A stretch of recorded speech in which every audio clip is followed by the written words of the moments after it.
தொழில்நுட்பம் சார்ந்தோ புகார்கள் முன்வைக்கப்பட இந்த நிலையில தான் அதற்கு வலு சேர்க்கிற மாதிரி கவாச் அதை ஒட்டியும் பேசியிருக்காங்க நாடாளுமன்ற உறுப்பினரான திருமதி கனிமொழிங்க. நம்ம இந்திய நாட்டில் மொத்தம் இருக்கிற 68,584 கிலோமீட்டர் தூரம் ரயில்வே வழித்தடத்துல வெறும் 1,548 கிலோமீட்டர் மட்டுமே கவாச் பாதுகாப்பு அமைப்பு நிறுவப்பட்டிருக்கு. இதை பலமுறை நாங்க சுட்டி காட்டியிருக்கோம். இத்தனை விபத்துகள் நேர்ந்த பிறகும் ஒன்றிய அரசாங்கம் இதுல துளி கூட கவலைப்படுவதாக தெரியல அப்படின்னு தங்களுடைய கண்டனங்களை பதிவு செஞ்சிருக்காங்க. சரி, கவாஜ்னா என்னங்க? ட்ரெயின் கொல்யூஷன் அவாய்டன்ஸ் சிஸ்டம்ங்க. 2 ட்ரெயின் நேருக்கு நேர் மோதிக்காம பாதுகாக்கின்ற ஒரு தொழில்நுட்பம் அப்படின்னு சொல்லலாம். உயர் பாதுகாப்பு தொழில்நுட்பம்ங்க.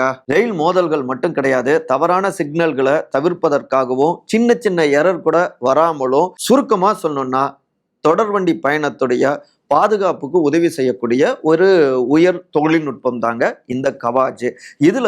இதை தான் சரியா பொருத்தாம அலட்சியமா செயல்பட்டு இருக்காங்க அப்படின்னு திமுக விமர்சனங்களை முன்வைக்குது ஆளும் மத்திய பாஜக அரசாங்கத்தின் மீதுங்க.